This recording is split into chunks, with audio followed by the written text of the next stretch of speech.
All right, we're going to talk some more about the project boat we have, a 1983 Low Commander with a 50 horse Merc on it.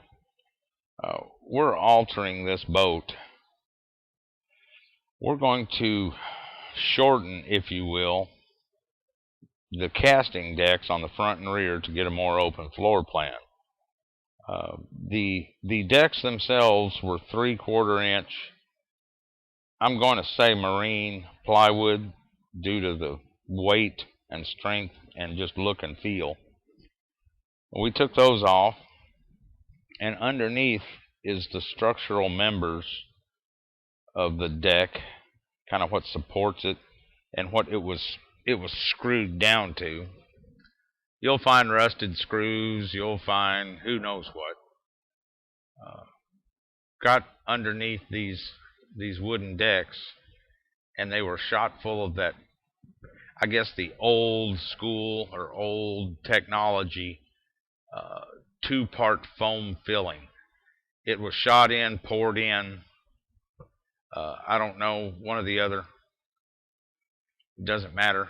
It was an open cell foam holding water. The bottom, 2, 3, 4 inches, depending on where it was, had water in the foam, trapped in the foam, which added weight to the boat, and we don't want to add weight to them if we don't have to. But the structural components were all there. Basically, I just shortened everything up, took any openings in the top of the deck away. Of course, the decks themselves will be replaced with aluminum. Just took some common sense, drilled a lot of rivets out, moved things, reused a lot of stuff, used a bit of new material on those. Of course, the decking was all new material. If you know someone that has access to a sheet metal or fab shop, the sky's the limit, really, then. I was lucky enough to have access to a few tools that made it much easier in the refabrication. Most of the rivets were 3/16, meaning you could take a 3/16 drill bit, drill them out. They pop right out. They were aluminum rivets, so they were pretty easy to drill.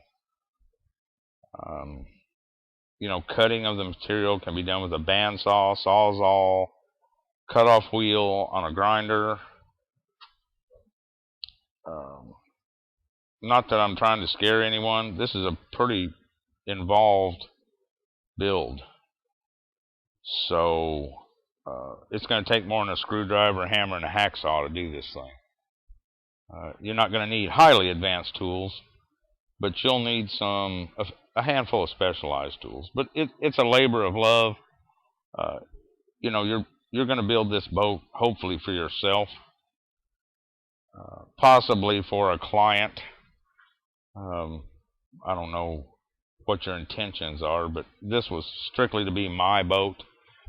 So the time spent was well spent.